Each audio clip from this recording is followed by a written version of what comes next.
Assalamu alaikum warahmatullahi wabarakatuh.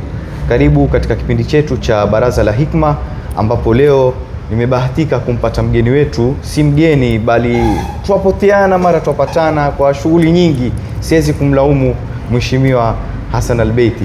Karibu sana katika kipindi chetu cha Baraza la Hikma. Asante. Mheshimiwa, wewe ni mmoja katika wakongwe, kwa sababu mimi kiumri ni mdogo sana kwa. Ni katika wakongwe mimi nitakuita, manake ndio umepita umri wa 50 pengine kama sijakosea. Ni mkongwe wa siasa. Pengine waona sisi kama vijana tumepotea wapi katika huu msururu wa siasa, ama pengine lugha nadhani wanapata vizuri katika hii siasa. Sisi kama vijana sana twatumiwa na viongozi. Mimi naweza mpenda mtu si mchapakazi, hana siasa ya nini, lakini naweza kumpenda kwa hawa ya nafsi yangu, yuanipa kwa lugha za kikwetu, pengine yanipa dogodogo. Ndio maana mimi nikampenda ule mtu, nikakuata wewe unaifanya kazi ama ulifanya kazi ukahudumikia jamii. Ulikuwa komea Lamu, ulipigania useneta Lamu, na umefanya kazi nyingi za jamii hapa Lamu, kwenda Wito na nini. Nikakuata wewe, nikamshika mtu ambaye hajafanya chochote, lakini kwa hawa ya nafsi yangu na kwa kupawa dogodogo nikakupinga na nikatia propaganda juu yako, ambapo huna hivyo vitu. Pengine utatoa nasaha gani? Asante sana Sheikh Abdul kwa kunialika katika hii Baraza la Hikma. Hakika hii ni observation mzuri umeiona. Ndio. Mara nyingi mimi katika siasa yangu, ndio, ama katika uongozi wangu, ndio, napenda sana kuweka theocracy kama msingi wa demokrasi. Ndio. Ukiweza kuwa na theocracy kama msingi wa demokrasi, ndio, mara nyingi utakuwa na mizani. Ndio. Kama ulivyoita hii ni Baraza la Hikma. Ndio. Wakati mmoja katika vita vya Siffin, baina Imam Ali alayhi salam na Muawiya bin Abi Sufyan, wakati vita vilivyokuwa vimepamba moto, ndio, na Muawiya ataka kushindwa, ndio, aliinua mswahafu na kusema kwamba mswahafu utuhukumu. Ndio. Sababu alikuwa akidanganya. Ndio. Lakini hapa ndio tunataka tuje tuone tofauti wakati ule wa Imam Hassan na Imam Ali. Ndio. Imam Hassan ndio alikuwa kiongoza, alikuwa ni kijana. Ndio. Haja kwako jenzi sasa. Ndio alikuwa the so-called field marshal. Ndio commander, ground commander ni yeye. Akamwambia baba, tusisimamishe. Ndio. Akamwambia simamisha vita. Vita vikasimamishwa. Baadaye akamwambia nitakwambia kwa nini tusimamisha vita. Baada muda akamfuata kama kijana, kwa nini ulisimamisha vita? Akamwambia katika ulimwengu waweza kununua kila unachokitaka, kwa maana wataka kununua mwanamke mzuri kumuoa, wataka kununua gari nzuri, boti nzuri, nyumba nzuri. Ndio. Lakini huwezi kununua experience. Kweli. Sasa tatizo la Gen Z, wataka kwenda uongozi bila experience. Ndio. That's where the problem is. Ndio. So you have to go into the experience. Ukienda katika experience, utaweza kufollow. Na experience ni kitu gani? Usingoje kuwa mtu mzima. Ni kukaa na watu wazima. Ni kumix.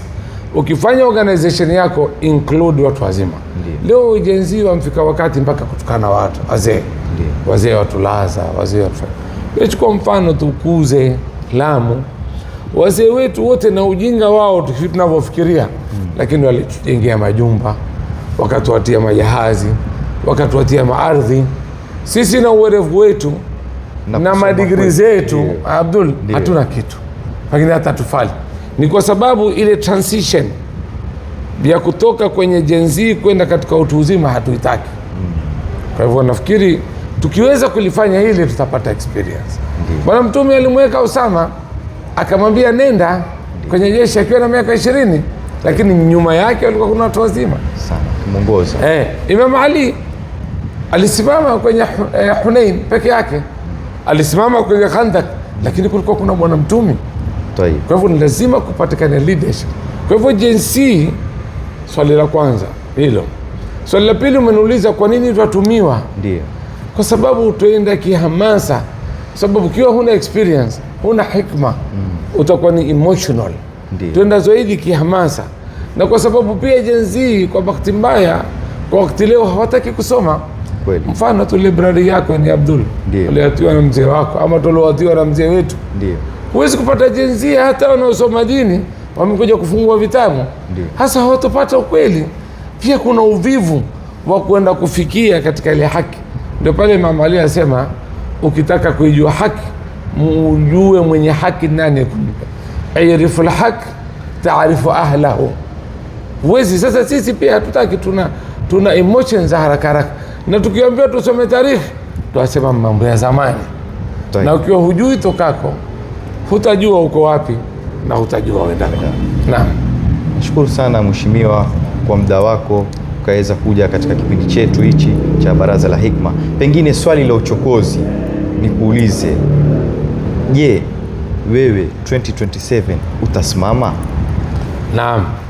Nafikiri ili swali limechelewa. Ndio. Lakini taban watu wajua kama mimi nasimama useneta 2027.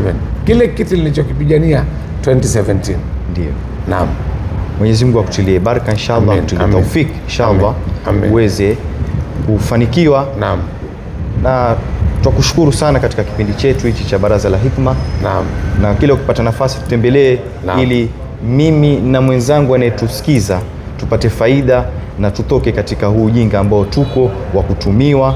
Naam. Na tupate experience ya wazee. Shukrani sana. Barakallahu fik. Assalamu alaikum warahmatullahi wabarakatuh. Karibu katika kipindi chetu cha Baraza la Hikma, ambapo leo nimebahatika kumpata mgeni wetu. Si mgeni bali tuwapoteana mara tuwapatana kwa shughuli nyingi. Siwezi kumlaumu Mheshimiwa Hassan Albeiti. Karibu sana katika kipindi chetu cha Baraza la Hikma. Asante. Mheshimiwa, wewe ni mmoja katika wakongwe, kwa sababu mimi kiumri ni mdogo sana kwa. Ni katika wakongwe mimi nitakuita, manake ndio umepita umri wa 50 pengine kama sijakosea. Ni mkongwe wa siasa. Pengine waona sisi kama vijana tumepotea wapi katika huu msururu wa siasa, ama pengine lugha nadhani wanapata vizuri katika hii siasa. Sisi kama vijana sana twatumiwa na viongozi. Mimi naweza mpenda mtu si mchapakazi, hana siasa ya nini, lakini naweza kumpenda kwa hawa ya nafsi yangu, yuanipa kwa lugha za kikwetu, pengine yanipa dogodogo. Ndio maana mimi nikampenda ule mtu. Nikakuata wewe unayefanya kazi ama ulifanya kazi ukahudumikia jamii, ulikokomea Lamu, ulipigania useneta Lamu, na umefanya kazi nyingi za jamii hapa Lamu, kwenda Wito na nini. Nikakuata wewe, nikamshika mtu ambaye hajafanya chochote, lakini kwa hawa ya nafsi yangu na kwa kupawa dogodogo nikakupinga na nikatia propaganda juu yako, ambapo huna hivyo vitu. Pengine utatoa nasaha gani? Asante sana Sheikh Abdul kwa kunialika katika hii Baraza la Hikma. Hakika hii ni observation mzuri umeiona. Ndio. Mara nyingi mimi katika siasa yangu, ndio, ama katika uongozi wangu, ndio, napenda sana kuweka theocracy kama msingi wa demokrasi. Ndio. Ukiweza kuwa na theocracy kama msingi wa demokrasi, ndio, mara nyingi utakuwa na mizani. Ndio. Kama ulivyoita hii ni Baraza la Hikma. Ndio. Wakati mmoja katika vita vya Siffin baina Imam Ali alayhi salam na Muawiya bin Abi Sufyan, wakati vita vilivyokuwa vimepamba moto, ndio, na Muawiya ataka kushindwa, ndio, aliinua mswahafu na kusema kwamba mswahafu tuhukumu. Ndio. Tabana alikuwa akidanganya. Ndio. Lakini hapa ndio tunataka tuje tuone tofauti wakati ule wa Imam Hassan na Imam Ali. Ndio. Imam Hassan ndio alikuwa akiongoza, alikuwa kijana. Ndio. Haja kwako Gen Z sasa. Ndio alikuwa the so-called field marshal. Ndio commander, ground commander ni yeye. Kaambia baba tusisimamishe. Kaambia simamisha vita. vita vikasimamishwa. Baadaye akamwambia nitakwambia kwa nini tusimamisha vita. Baada muda akamfuata kama kijana, kwa nini ulisimamisha vita?